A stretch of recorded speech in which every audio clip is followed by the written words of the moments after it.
ტოლთა და განსახლების მინისტრი, რეგიონული განვითარებისა და ინფრასტრუქტურის მინისტრის მოადგილე და მუნიციპალური განვითარების ფონდის აღმასრულებელი დირექტორის მოადგილე მარნეულის მუნიციპალიტეტში იწულებით გადაადგილებულ 24 ოჯახს საცხოვრებელი სახლის გასაღებს გადასცემენ.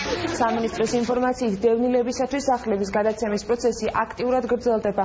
მიმდინარე წლის ბოლომდე იწულებით გადაადგილებული პირების საკუთრებაში კიდევ არაერთი საცხოვრებელი ფართის გადაცემა იგეგმება. მარნეულში, სადაც იქ განთავსებულ განსახლებულ დევნილებს ასევე გადავცემთ ახალ რეაბილიტირებულ საცხოვრებელ ბინებს.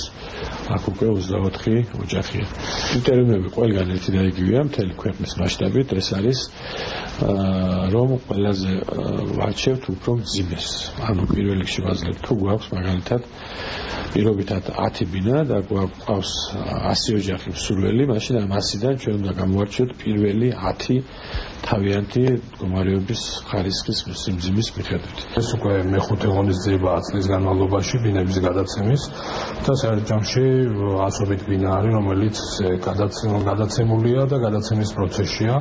ასევე არის სხვა დიდი პროექტები, იგივე სუგდიდთან დაკავშირებით და სადაც საცხოვრებელი კორპუსები შენდება და საკმაოდ ბევრი ბინა იქნება, საკმაოდ ბევრი დევნილი იქნება დაკმაყოფილებული ბინებით.